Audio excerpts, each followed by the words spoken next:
es el programa Percepciones. Bueno, el Perú, la sociedad peruana, ya está en camino a la segunda vuelta. Y más allá de las denuncias legítimas en algunos casos de Rafael López Aliaga sobre las ineficiencias e irregularidades que ha perpetrado la OMP en esta primera vuelta, lo cierto es que el Perú ya está en la segunda vuelta y Keiko Fujimori ha ganado esta primera ronda electoral. Y ella avanza a confrontar posiblemente con el antisistema, con la propuesta del marxismo radical, con la propuesta del comunismo, del eje bolivariano.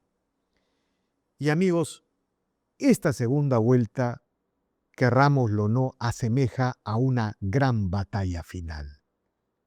¿A qué nos referimos? A una gran batalla final entre la propuesta prosistema, es decir, la propuesta que defiende la Constitución de 1993, el Estado de Derecho, las leyes, los tratados internacionales y el sistema de propiedad, y la propuesta antisistema, la propuesta radical, la propuesta que plantea, que fomenta una asamblea constituyente para redactar una constitución anticapitalista a semejanza de los proyectos de Venezuela y de Bolivia.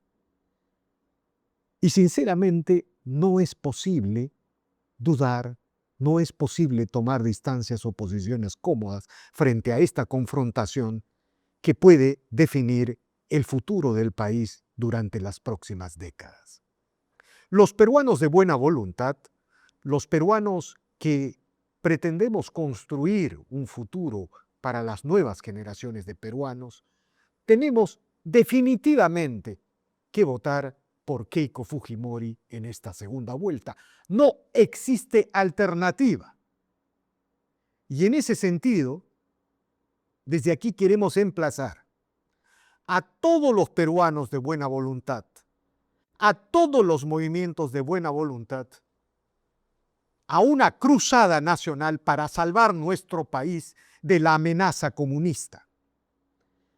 Todos los peruanos conocemos lo que ha sucedido en Venezuela. Un país que antes del comunismo tenía uno de los ingresos per cápita más altos de América Latina. Estaba entre los 10 ingresos per cápita más altos del mundo.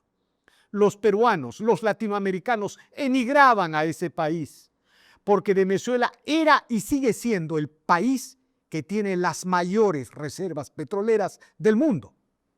Sin embargo, la satrapía chavista expropió estos recursos con potencias no occidentales, succionó estos recursos y el pueblo venezolano en un 90% se convirtió en pobre.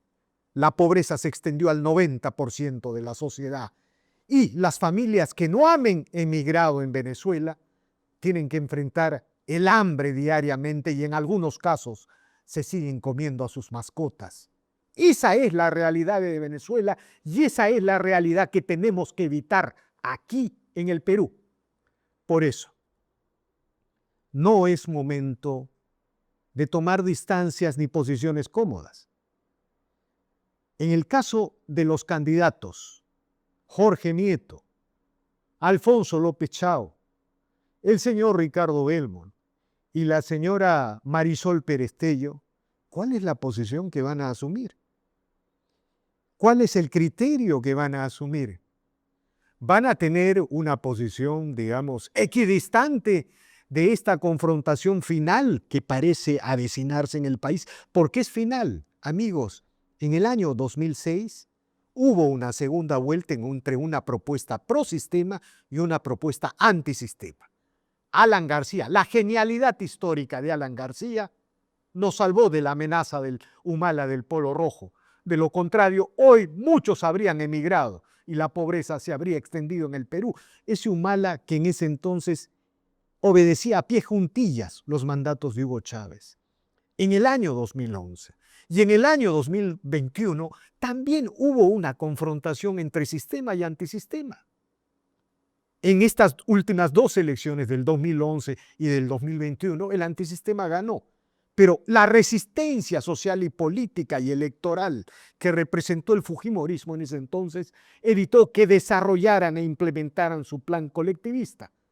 Hay que reconocer también el papel de Vargas Llosa en el año 2011 y en la famosa hoja de ruta que suscribió Humala para morigerar su plan. Pero en el año 2021, Pedro Castillo implementó un golpe fallido, llamó a quebrar el sistema constitucional para precisamente instalar una asamblea constituyente. Gracias a la labor de nuestras Fuerzas Armadas, a la firmeza de nuestras Fuerzas Armadas, a la firmeza de las bancadas legislativas del Congreso en ese entonces, se evitó el camino de la Asamblea Constituyente. El Perú, en estos años, en estas décadas de confrontación entre sistema y antisistema, ha sido desorganizado.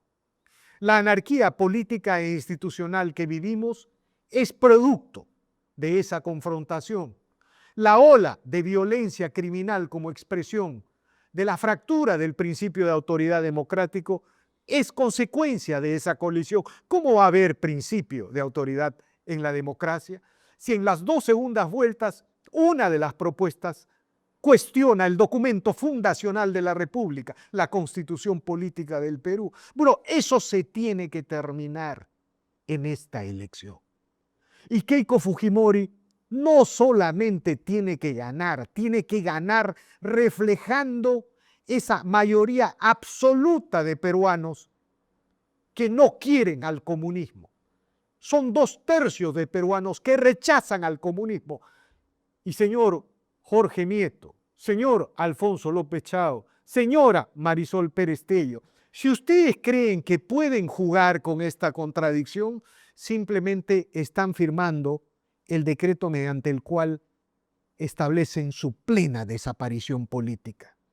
Porque si han conseguido algunos votos en esta primera vuelta, solo se explican por los hierros descomunales que ha cometido el señor Rafael López Aliaga en esta primera ronda. Un candidato que venía con una fuerza a velocidad crucero.